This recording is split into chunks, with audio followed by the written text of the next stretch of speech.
Hello students, कैसे हैं आप सब। मैं अमित कुमार आप सभी का स्वागत करता हूं आपके अपने यूट्यूब चैनल वेदांता कॉमर्स के ऊपर। ये हमारा video number 4 on retirement of a partner. यानी कि इससे पहले जो हमने 3 वीडियोस बनाए हैं उसमें काफ़ी सारे कॉन्सेप्ट्स हमने देखे हैं और वो जो भी कॉन्सेप्ट्स हम लोग सीखें उन सारे कॉन्सेप्ट के ऊपर आज एक और क्वेश्चन डील करेंगे और जिससे कि आपका प्रैक्टिस हो सके और आपको ज़्यादा से ज़्यादा क्लियरिटी आ सके कि कभी भी कोई पार्टनर अगर रिटायर करता है तो किस तरीके से अकाउंटिंग ट्रीटमेंट करते हैं, किस तरीके से उसके हिस्से का गुडविल कैलकुलेट करते हैं, कैसे उसका अमाउंट कैलकुलेट करते हैं कि जब वो पार्टनर रिटायर होगा तो उसको कितना दिया जाएगा। तो बहुत सारे क्वेश्चंस आपके बुक में दिए गए हैं और उनमें से एक क्वेश्चन उठाते हैं जैसा कि एग्जाम में आपके आ सकता है और आपको ध्यान में रखना चाहिए कि ये जो क्वेश्चन है ये 8 मार्क्स का है एंड इसको आपको 16 से 20 मिनट में आपको एग्जाम में बना लेना है। तो इनिशियली आप फोकस रखेंगे कॉन्सेप्ट के ऊपर और कैलकुलेशन के ऊपर एंड देन जब आपको कॉन्फिडेंस आ जाएगा देन आप वर्क करोगे स्पीड के ऊपर, क्योंकि स्पीड बहुत मायने रखता है। तो चलिए शुरू करते हैं और डिफरेंट वैरायटी ऑफ क्वेश्चंस हम लोग देखेंगे। पहले सारे कंटेंट का कॉन्सेप्ट सीखेंगे एंड उसके बाद उसके ऊपर हम लोग अलग अलग तरीके का क्वेश्चंस बनाएंगे ताकि आपको और भी ज़्यादा से ज़्यादा कॉन्फिडेंस मिल सके। तो शुरू करने से पहले एक बार मैं आपको बता दूं कि आपने अभी तक अगर इस चैनल को सब्सक्राइब नहीं किया है तो जरूर से जरूर सब्सक्राइब करें और अपने दोस्तों के साथ इसको शेयर करें ताकि उनको भी इसका बेनिफिट मिल सके इस लॉकडाउन पीरियड में। टिल देन चलिए मैं स्टार्ट करता हूँ। तो थोड़ा मिनिमाइज कर दिया जाए। ओके जी,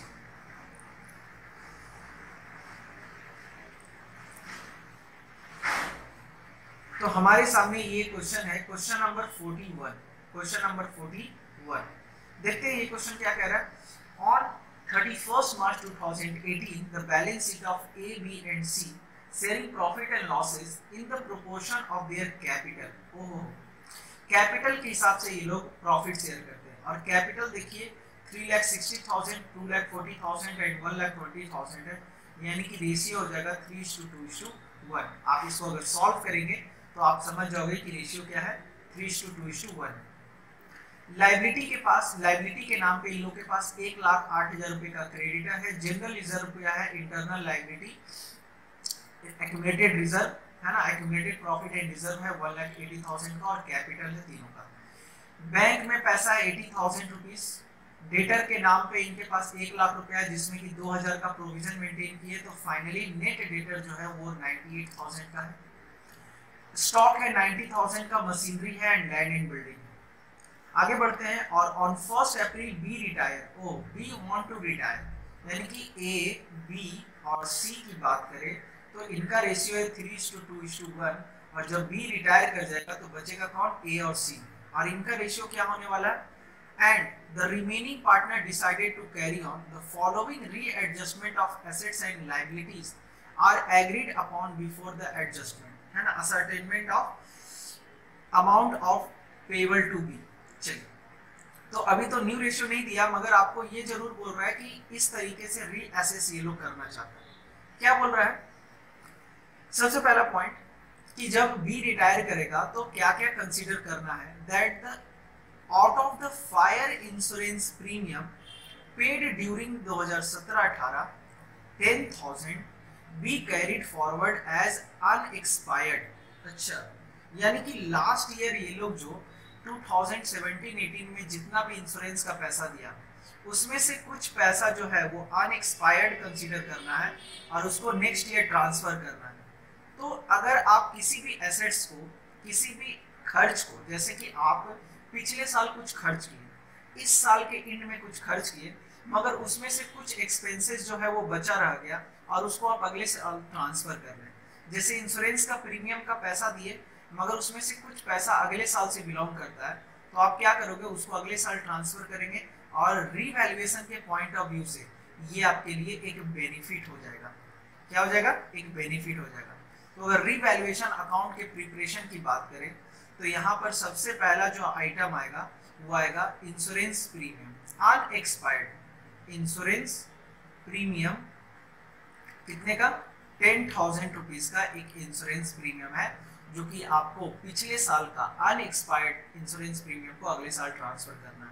और जब आप न्यू बैलेंस शीट बनाएंगे तो इसको अपने नए बैलेंस शीट में भी शो करना पड़ेगा।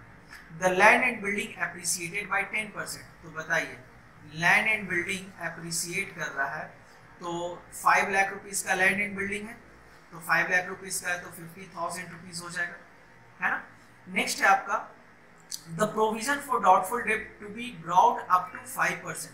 प्रोविजन फॉर डाउटफुल डेब्ट आपका 5% होना चाहिए। अब यहाँ पर देखिए डेटर है 1 लाख रुपए का, 2,000 रुपए का प्रोविजन फॉर डाउटफुल है, यानी कि अभी 2% है। 1 लाख के हिसाब से 5% अगर मेंटेन करते हैं तो वो होना चाहिए 5,000 रुपए, है ना। 1 लाख का आपको क्वेश्चन कह रहा है कि प्रोविजन फॉर डाउटफुल डेब्ट हमको 5% मेंटेन करना है, तो डेटर के ऊपर ही कैलकुलेट होता है। तो डेटर अगर 1 लाख है तो 1 लाख का 5% हो जाएगा 5,000। तो यहाँ पर पहले से 2,000 का अनुमान था, मगर अब अनुमान है कि 5,000 रुपए लेके भागेगा। तो आपका जो ग्रोथ हो रहा है प्रोविजन में, वो कितने का ग्रोथ हो रहा है? 3,000 का। और जब भी प्रोविजन बढ़ता है तो आपके लिए लॉस होता है। क्यों? क्योंकि पहले अनुमान था 2,000 का लॉस होगा, मगर अब अनुमान है कि 5,000 का पैसा लेके भागेगा। तो कहीं ना कहीं 3,000 का और ग्रोथ हो रहा है। तो प्रोविजन फॉर डाउटफुल डेब्ट हम लोग कितना, प्रोविजन फॉर डाउटफुल डेब्ट के कारण कितने का लॉस हो रहा है? 3,000 रुपीज का लॉस हो रहा है। द मशीनरी भी डेप्रिसिएटेड बाय 5%। लीजिए भाई, मशीन भी आपका डेप्रिसिएट हो रहा है, कोई गल नहीं है, मशीन तो डेप्रिसिएट होता ही है। अगर आप यूज करोगे तो डेप्रिसिएट तो होगा ना भाई। तो चलिए कोई बड़ी बात नहीं है, इसको भी डेप्रिसिएट कर दिया जाए। तो मशीनरी 2,40,000 का है, 5% यानी कि 12,000 रुपए, मतलब 12,000 रुपए से आपका मशीनरी जो है वो डेप्रिसिएट होगा। आगे, that the provision of 15,000 be made in respect of outstanding bill. ओहो, एक आउटस्टैंडिंग बिल है, उसको लेके, आउटस्टैंडिंग बिल है उसको लेके एक आपको प्रोविजन बनाना है। कितने का बनाना है? आउटस्टैंडिंग बिल का प्रोविजन बनाना है 15,000 का, यानी कि एक प्रोविजन हो सकता है कि आपको पेमेंट करना पड़ सके फ्यूचर में। तो एंटीसिपेटेड लॉस का है तो एंट्री तो कर देंगे। आगे कह रहा है that the goodwill of the entire firm is 1,80,000। आपका फर्म का गुडविल 1,80,000 है। B share of the firm, B share of the same adjusted in as in accounts of A and C who share future profit of proportion 3/4 1/4। देखिए question क्या कह रहा है, firm का total goodwill जो है, फर्म का अगर गुडविल की बात करें तो फर्म का गुडविल आपका 1,80,000 और A और C का जो न्यू रेशियो है वो 3:1। तो देखिए पहले A B C का ओल्ड जो है ये है और ये है न्यू। तो ओल्ड 3:2:1 है, न्यू आपका A और C का 3:1 है।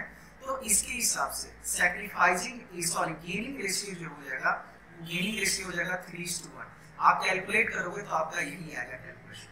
अब आप देख रहे हैं, पहले तो रिवैल्यूएशन का बैलेंसिंग कर देते हैं, उसके बाद हम लोग बात करेंगे। तो यहाँ पर आप जब सम करिएगा तो टोटल आएगा 60,000 रुपीज, एंड ये बैलेंस करेंगे तो ये भी 30,000 रुपीज आएगा।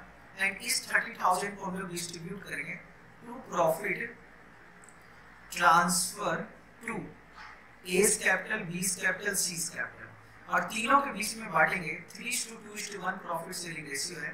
तो 15,000, 10,000 एंड 5,000 एंड टोटल ये आपका आ जाएगा। और इस तरीके से आपका अकाउंट भी क्लोज हो जाएगा। नेक्स्ट हमको बात करना गुडविल की। तो आपको पता है फर्म का गुडविल जो है वो 1 लाख रुपीज है। फर्म का गुडविल कितना है? 1,80,000 रुपीज है। फिर आपको पता है कि बी रिटायर कर रहा है और बी का हिस्सा है 2/6, तो इसको 1,80,000 के हिसाब से कितना मिलना चाहिए? 60,000 मिलना चाहिए। और ये 60,000 कौन देगा? ए और सी देगा। किस रेशियो में देगा? तो 3:1 में देगा, क्योंकि गेनिंग रेशियो तो 3:1 है।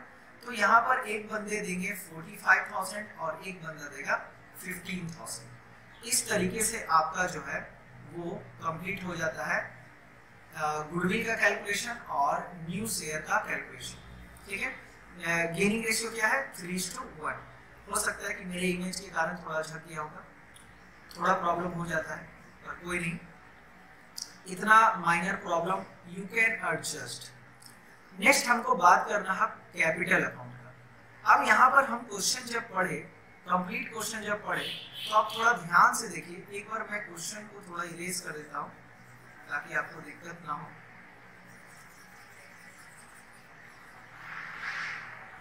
चलिए, आप अगर यहाँ पर देख पाते हैं तो कह रहा prepare revaluation account, partners current account and capital account. कहने का मतलब जैसे ही करेंट अकाउंट बोल दिया तो करेंट अकाउंट बोल दिया, इसका ये मतलब है कि अब आप सारे पार्टनर का जो भी ट्रांजैक्शन का रिकॉर्ड करेंगे वो आप करेंट अकाउंट में करेंगे।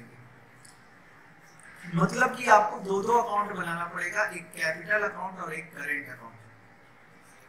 ठीक है, ये रहा। चलिए, तो ये मैंने आपके सामने एक फॉर्मेट प्लॉट कर दिया और उसमें current account and capital account दोनों के बारे में बात करते हैं। सबसे पहले करेंट अकाउंट कंप्लीट करते हैं। देखिए, आप क्वेश्चन में देख सकते हो बैलेंस शीट में, जैसा कि आपको याद होगा करेंट अकाउंट का बैलेंस नहीं दिया, सिर्फ और सिर्फ कैपिटल अकाउंट का बैलेंस दिया। तो करेंट अकाउंट का अगर बैलेंस नहीं है तो डायरेक्ट जो भी पैसा है वो हम लोग बांटना चालू करेंगे। तो सबसे पहले जनरल रिजर्व हमको दिखा था बैलेंस शीट में। जनरल रिजर्व कितने का था? 60,000 रुपीज का था सर, नहीं 1,80,000 रुपीज का जनरल रिजर्व। तो ये ओल्ड पार्टनर ओल्ड रेशियो में जब बांटेंगे तो ओल्ड रेशियो है 3:2:1, तो एक बंदे को मिलेगा 90,000, 60,000 एंड 30,000। इस तरीके से 1,80,000 तीनों के बीच में बढ़ गया। रीवैल्यूएशन में प्रॉफिट हुआ है, रीवैल्यूएशन में प्रॉफिट हुआ ना, तो रीवैल्यूएशन में जो प्रॉफिट हुआ है कितना हुआ था? आपका हुआ था 30,000। तो 30,000 को 3:2:1 में बांटेंगे तो 15,000, 10,000 और 5,000। फिर उसके बाद आपको पता है कि और तो कुछ नहीं बचा, नहीं और कुछ नहीं बचा। तो अब इस अमाउंट को हम लोग क्या करेंगे? बैलेंस करेंगे। तो देखिए, आपको बस ये ध्यान में रखना, चूंकि बी यहाँ पर आपका जो भी है ना सब प्रेजेंटेशन का कमाल है। आपको पता है बी रिटायर कर रहा है, तो बी के हिस्से को, बी का हिस्सा कितना आ रहा है? टोटल 70,000 आ रहा है बी के हिस्से का। अच्छा, एक चीज और हम भूल गए, गुडविल का पैसा, प्रीमियम गुडविल का पैसा बी को मिलेगा। टोटल कितना मिलेगा? 45,000 रुपया ए के तरफ से एंड 15,000 रुपया सी के तरफ से।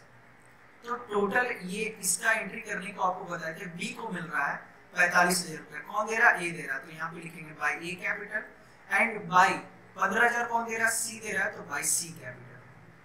और चूंकि ए और सी दे रहा है तो ए और सी का कैपिटल घटाएंगे भी 15,000 एंड 45,000 एंड 15,000 से, और यहाँ लिखेंगे बाय बीस कैपिटल। क्या लिखेंगे? बीस कैपिटल। मैं कैपिटल बोल देता हूँ, आप लोग लिख लीजिएगा, है ना? इतना थोड़ा सा ध्यान रखेंगे। चलिए, तो अब यहाँ पर आप देख पा रहे हैं कि इतना सा ट्रांजैक्शन है और आपको करेंट अकाउंट अब क्लोज करना है। करेंट अकाउंट क्लोज करने के लिए अब आपको बारीकी से थोड़ा समझना पड़ेगा।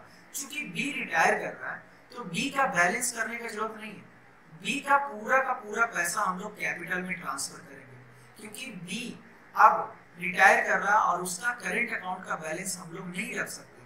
तो 20 कैपिटल में टोटल पैसा कितना जाएगा?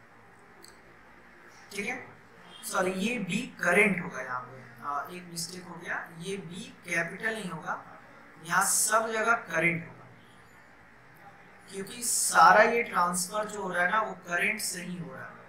Current account, current account.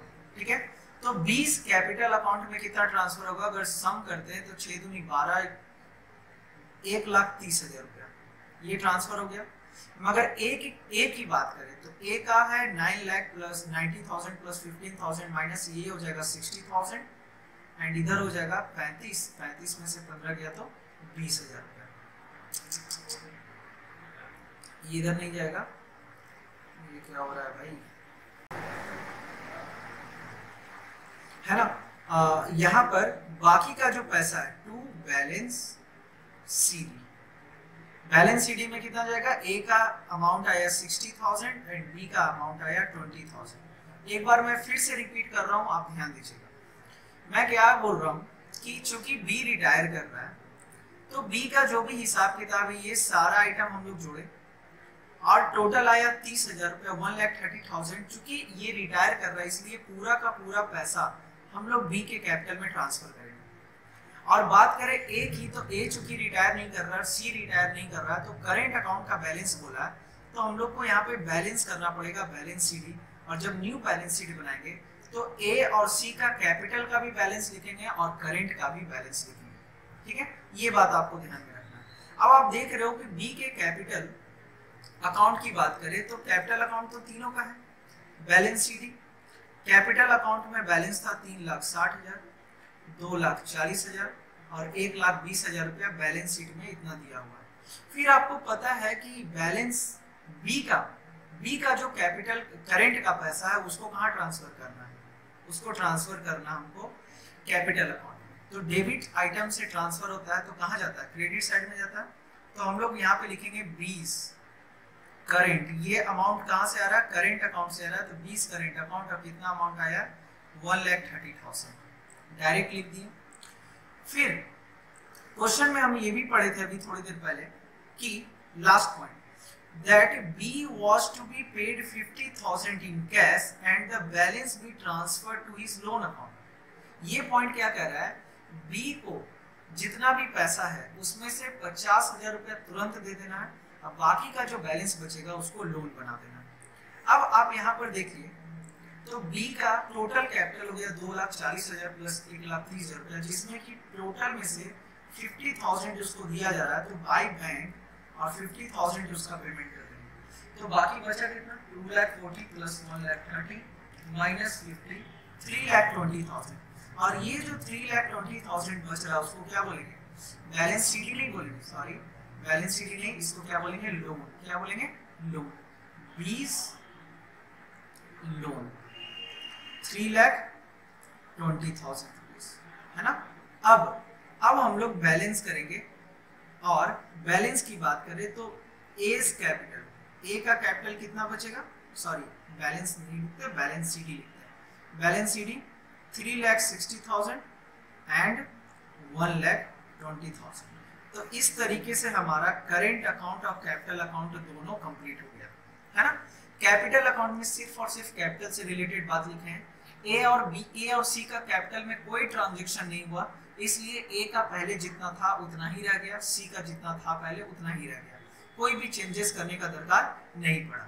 And अगर बात करें बी की, तो बी चूंकि रिटायर कर रहा था तो 2,40,000 रुपये आपका पहले से था, 1,30,000 रुपया करेंट अकाउंट से ट्रांसफर हुआ, टोटल में से 50,000 रुपया दे दिए तो बचा कितना, 3,20,000। अब हम लोग बनाएंगे बैलेंस शीट। और आपको पता है बैलेंस शीट बनाने के लिए हम लोग पुराने वाले बैलेंस शीट का मदद लेते हैं। तो पहले एक बार फॉर्मेट प्लॉट कर ले, बैलेंस शीट।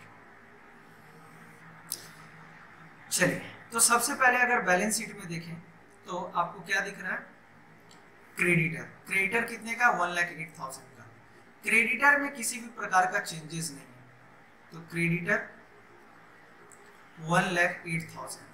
फिर आपको याद होगा एक आउटस्टैंडिंग बिल कितने का था, आप रिवैल्यूएशन में देखिए, एक आउटस्टैंडिंग बिल है 15,000 का, याद है ना। तो जब आप बैलेंस शीट बनाओगे तो ये सब पूरा पॉइंट ध्यान रखोगे कि क्या क्या हम लोग डिस्कस किए थे।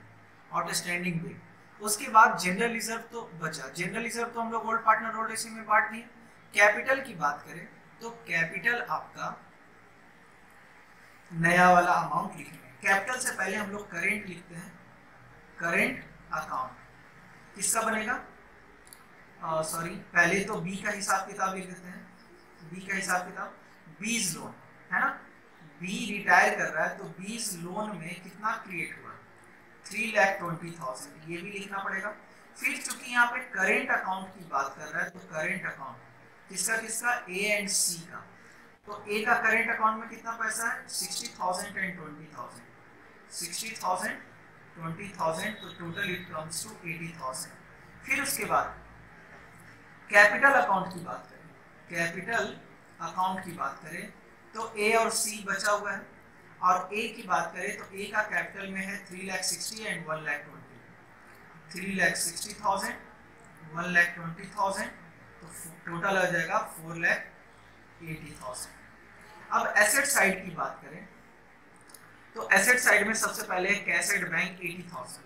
अब आपको पता है cash at bank, cash at bank 80,000 तो था, मगर 50,000 तो बी को दे रहे ना, बी को दे रहे, तो बचेगा कितना, 30,000 ही बचेगा ना। तो यहाँ पर हम लोग कितना लिखेंगे, 30,000 लिखेंगे। ये सब पॉइंट जो है ना आपको ध्यान रखना पड़ेगा, नहीं तो क्वेश्चन कंप्लीट होगा ही नहीं आपका, कभी बैलेंस शीट टैली नहीं करेगा। डेटर है 1 लाख रुपीस का, जिसमें प्रोविजन, तो आपको पता है डेटर तो है भाई 1 लाख रुपए का, हम लोग को पता है, मगर प्रोविजन जो है ना वो इंक्रीज हो गया, और प्रोविजन जो है वो 5% मेंटेन करना था, इसलिए 5,000 हो गया है। तो टोटल यहाँ पे कितना हो गया, 95,000 रुपीज। नेक्स्ट अगर बात करें तो आपके पास है स्टॉक। स्टॉक कितने का है, स्टॉक है आपका, स्टॉक में आई थिंक कोई चेंजेस नहीं है, स्टॉक में चेंजेस नहीं ना, रिवैल्यूएशन चेक कर लीजिए, बार नहीं है, तो नहीं है तो 90,000। यानी कि आप किसी भी एसेट्स एंड लायबिलिटी का एंट्री करोगे ना, तो उसको आप कंपेयर करके देख लेना रीवैल्यूएशन से, क्या उसके बारे में रीवैल्यूएशन में जिक्र हुआ है कि नहीं। अगर नहीं हुआ है तो एज इट इज लिख देंगे, अगर हुआ है तो जैसा चेंजेस है वैसा। जैसा कि यहाँ पे मशीनरी का देख पा रहे हो 2,40,000 रुपया वैल्यू दिखा रहा है, और 12,000 रुपया से रिड्यूस हुआ है, तो 12,000 से अगर रिड्यूस हुआ है तो हमको यहाँ पर 2,12,000 शो करना पड़ेगा, मशीनरी 2,12,000 रुपया। फिर उसके बाद बात करें तो एक अनएक्सपायर्ड इंश्योरेंस का भी पैसा था, कितना था, 10,000 रुपीज। तो अनएक्सपायर्ड यानी कि वो मेरे लिए एसेट्स हो गया, इसलिए इधर लिख दिए। और लैंड एंड बिल्डिंग की बात करें तो लैंड एंड बिल्डिंग आपका 10% से इंक्रीज हुआ है, तो लैंड एंड बिल्डिंग पहले 5 लाख का था, 50% और बढ़ गया, 50,000 और बढ़ गया, तो 5,50,000। अब हम लोग यहाँ पे बैलेंस शीट मैच करने का कोशिश करते हैं और देखते हैं कि मैच कर रहा है कि नहीं। 30,000, 95,000, 90,000, 2,12,000, 10,000, 25,50,000, 9,87,000। देखते हैं एसेट साइड में तो 9,87,000 आ रहा है, लायबिलिटी साइड में आता है कि नहीं, 1,08,000, 15,000, 3,20,000, 80,000 एंड 4,80,000। मैच तो नहीं किया, आई थिंक कुछ छूट रहा है। चलिए देखिए बच्चों, एक मिस्टेक हमने यहाँ पर कर दिया है। मिस्टेक ये हुआ है कि ये जो मशीनरी का वैल्यू 2,12,000 लिखे, एक्चुअली 2,12,000 नहीं होगा। जब 2,40,000 का मशीनरी है और 12,000 से रिड्यूस हुआ है तो ये आएगा 2,28,000, है ना। तो यहाँ पर हमको 2,28,000 लिखना होगा। तो अगर आप इसको सॉल्व करें तो माइनस 2,12,000 यानी कि 16,000 का डिफरेंस था, तो 987 प्लस 16,000 तो हमारा 10 लाख, ये अमाउंट जो हो जाएगा वो हो जाएगा 10,03,000 रुपीज। ठीक है, तो एक एरर हो गया था, माइनस करने में थोड़ा प्रॉब्लम आ गया। बड़े बड़े शहरों में ऐसी छोटी छोटी बातें होती रहती है ना। तो चलिए, ये 10,30,000 रुपया, और इधर भी आप टोटल करिएगा तो 10,03,000 रुपीज आ जाएगा। तो ये हमारा एक जो क्वेश्चन था वो कंप्लीट हुआ। और इस क्वेश्चन में हम लोगों ने बात किया कि आखिर क्वेश्चन में जब करेंट अकाउंट की भी बात करेगा, क्वेश्चन अगर करेंट अकाउंट बोल दिया, इट डजंट मैटर कि बैलेंस दे रहा है कि नहीं, अगर आपको करेंट अकाउंट बनाने के लिए बोल दिया है तो आपको करेंट अकाउंट बनाना पड़ेगा। और साथ ही साथ जो भी जनरल रिजर्व है, रिवैल्यूएशन का प्रॉफिट है, गुडविल का ट्रीटमेंट है, सारा हिसाब किताब का लेन देन हम लोग कहाँ करेंगे, करेंट अकाउंट में ही करेंगे। और उसके बाद जो पार्टनर रिटायर कर रहा है उस पार्टनर का जितना भी पैसा है उसको कैपिटल अकाउंट में ट्रांसफर करेंगे, और रिटायरिंग पार्टनर का हिसाब किताब कैलकुलेट करके जितना पैसा उसको देना है दे देंगे, और बाकी का पैसा को लोन में कन्वर्ट कर दिया जाएगा। तो इस वीडियो सेशन में बस इतना ही। नेक्स्ट सेशन में हम लोग एडजस्टमेंट ऑफ कैपिटल की बात करेंगे कि आखिर जब पार्टनर रिटायर करता है तो एडजस्टमेंट ऑफ कैपिटल का क्वेश्चन किस प्रकार से पूछा जाता है और कैसे हम उसका ट्रीटमेंट करते हैं। और आप ध्यान रखिए, एडमिशन, रिटायरमेंट और डेथ में एडजस्टमेंट ऑफ कैपिटल जो है वो बहुत इंपॉर्टेंट टॉपिक है। और एकदम पक्का एश्योर कर लो कि 8 नंबर के क्वेश्चन में इस टॉपिक का इंक्लूजन होना बहुत जरूरी है। मतलब 8 नंबर का जो क्वेश्चन बनता है वो डिफरेंट कॉन्सेप्ट्स को मिलाकर बनता है, और कहीं ना कहीं एडजस्टमेंट ऑफ कैपिटल बहुत बड़ा इंपॉर्टेंट रोल प्ले करता है, जो कि हम लोग नेक्स्ट वीडियो में देखेंगे। इस वीडियो में बस इतना ही, मिलते हैं नेक्स्ट वीडियो में। Till then take care, bye bye, thank you so much.